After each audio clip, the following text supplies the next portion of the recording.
Capítulo 146. O que há de tão especial no item mágico de Quilangos? Perguntou Audrey um pouco confiante. Ela considerou cuidadosamente o pedido, e de repente percebeu que tinha certa capacidade para localizar pessoas em Becklund. Primeiro, seu pai era um dos nobres mais ricos, com boas conexões e respeitável, enquanto ela também era bastante popular entre as gerações mais jovens. Portanto, na classe média alta da sociedade, ela tinha alguns recursos para aproveitar. Em segundo lugar, os dois Beyonders que ela conhecia também tinham seus próprios círculos. A aprendiz Force era originalmente uma médica clínica, e agora era uma autora literária. Ela conhecia muitas pessoas no mundo literário e na indústria editorial, bem como entre os médicos de classe média. A árbitro Schilderesha havia ajudado muitas pessoas da classe média baixa a coordenar e mediar disputas durante um bom tempo. Ela também era bastante famosa no burgo leste de Becklund, entre a classe trabalhadora e a máfia, tendo várias conexões secretas.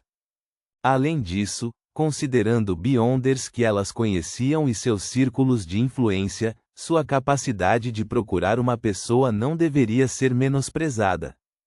Em relação à pergunta de justiça, Auger respondeu quase imediatamente, sem hesitar ou pensar. Ninguém sabe o nome real do item mágico, mas as pessoas que entraram em contato com ele o chamam de fome furtiva. Quilangos usa a alma e a carne de uma pessoa viva para satisfazê-lo em dias alternados. Caso contrário, o item consumiria seu dono. Essa pode ser uma das pistas mais importantes para encontrar Quilangos, disse Audrey, franzindo as sobrancelhas. Ela sentiu um desconforto total e um ódio extremo por qualquer item maligno que desejasse o sangue e a alma frescos de um ser humano vivo. Sim, mas em uma cidade grande com pelo menos 5 milhões de pessoas, alguns mendigos desaparecidos não seriam notados, lembrou Auger. Desde que ele pôs as mãos na fome furtiva, Quilangos tem sido muito difícil de lidar. Originalmente ele era um abençoado pelo vento. Ele possui grandes poderes Beyonder em domínios relacionados à água, vento e ao clima. Mas, mais tarde, as pessoas perceberam que ele podia enlouquecer seus alvos, entrar nos sonhos dos outros, invocar luz para purificar uma alma morta, cantar para se fortalecer e mudar sua aparência. Não há quase nada que ele não possa fazer, descreveu Auger em detalhes. Suspeitamos que esses são todos os efeitos que vieram do item mágico, fome furtiva. Antes de terminar de falar, Derek Berg, que estava ouvindo em silêncio, de repente soltou. Pastor, sequência 5 do caminho de suplicante de segredos e ouvinte? Entre o conselho de 6 membros da Cidade de Prata, há um novo ancião que é um pastor. Sol mencionou que ela é forte o suficiente para lutar contra alguém experiente de sequência 4, ou talvez um espírito maligno do mesmo nível. A expressão de Klein mudou um pouco, mas ele estava encoberto pela névoa cinza. Justiça também não estava prestando atenção nele. Pastor? Justiça e o enforcado perguntaram em uníssono. Um parecia completamente confuso enquanto o outro parecia chocado, como se já tivessem ouvido o título de pastor em outro lugar antes e soubessem algo sobre isso, mas não entendesse a situação real. Vendo que todo mundo estava olhando para ele, Derek de repente entrou em pânico. Por mais quieto, deprimido e exasperado que estivesse, ele era um garoto, afinal. Ele apressadamente explicou gaguejando. O que eu quis dizer foi que os traços que o enforcado descreveu eram como o poder de um Beyonder na sequência pastor. Todo pastor pode engolir a alma de outra pessoa em seu corpo, incluindo aparições e espíritos malignos. Eles controlam essas almas para cumprir suas ordens com um método único, que lhes permite usar suas habilidades, como um deus deixando seus cordeiros pastarem. Portanto, ninguém sabe quantos poderes um pastor tem. Isso depende de quantas almas Beyonder engoliu, e isso os torna muito assustadores. Eles são quase como um Beyonder de alta sequência. No entanto, existem pessoas que suspeitam que há um limite para o número de almas que um pastor pode consumir e deixar pastar, e que as almas dentro deles também podem ser substituídas. Então é isso que significa ser um pastor. O caminho de sequência que a Ordem Aurora tem em seu controle é enigmático. Não é à toa que eles adoram o verdadeiro Criador. Não, o Criador caído. As dúvidas de Klein foram subitamente esclarecidas, mas ele não assentiu, assumindo a aparência que conhecia há tanto tempo. Enquanto isso, ele suspirou interiormente: Sol, você é um garoto, afinal. Esta é uma informação muito importante, um conhecimento muito importante.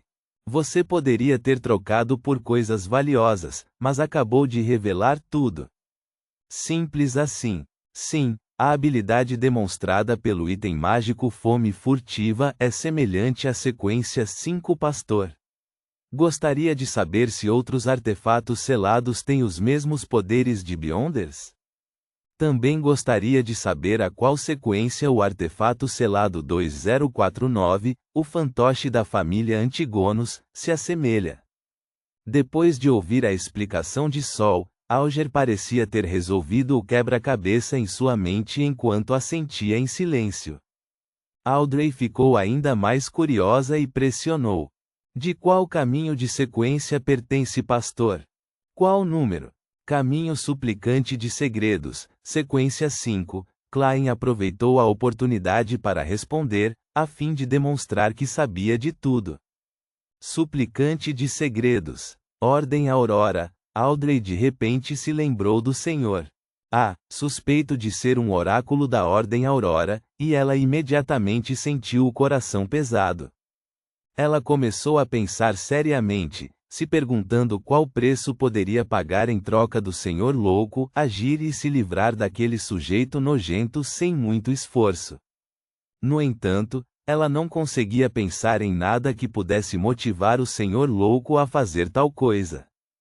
Como esperado, uma figura semelhante a um deus não seria facilmente motivada. Afinal, não há muitas coisas e assuntos que despertariam seu interesse, Audrey suspirou.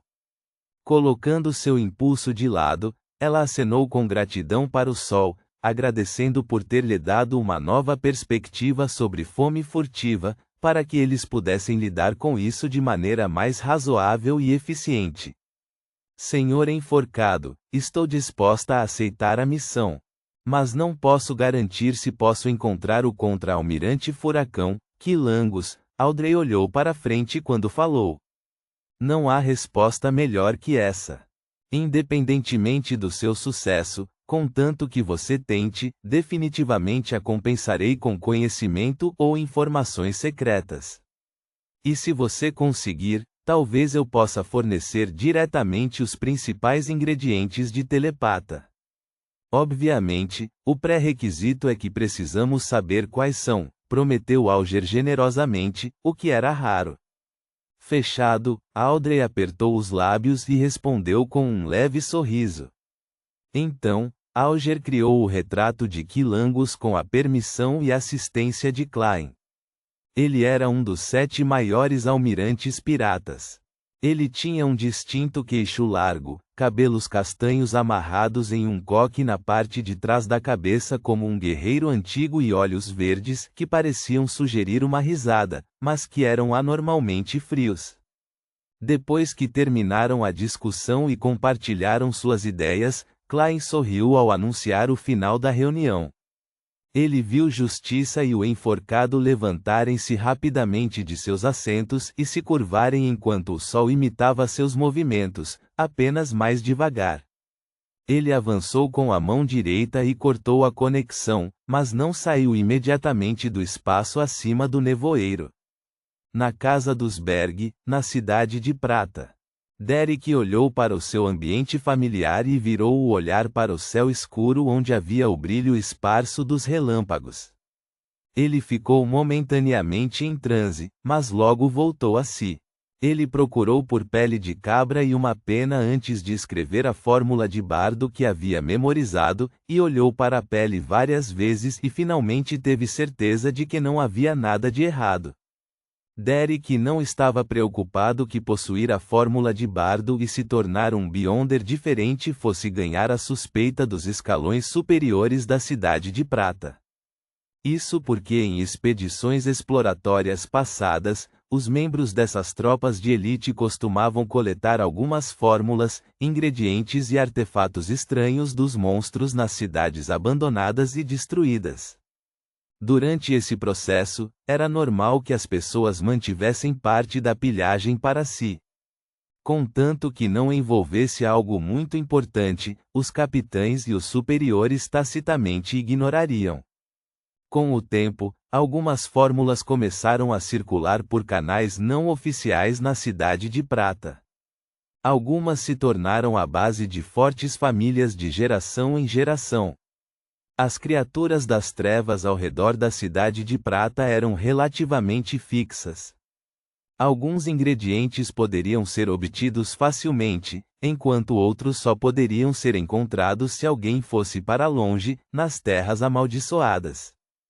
Deixando de lado a pele de cabra, Derek lembrou as instruções do misterioso louco. Por isso, em seu quarto simples, ele abaixou a cabeça e simplesmente orou. O louco que não pertence a esta época. Você é o misterioso governante acima da névoa cinzenta. Você é o rei do céu e da terra, que brande a boa sorte. Reticências. Iotan era uma língua bastante antiga, que vinha equipada com as propriedades místicas exigidas por rituais, orações e feitiços. Portanto, Derek não precisou mudar os encantamentos para Hermes antigo. O louco que não pertence a esta época. Reticências. Klein, que estava sentado no lugar de honra na longa mesa de bronze, de repente ouviu orações ecoando em seus ouvidos. Ele então viu a estrela carmesim que correspondia ao sol piscando.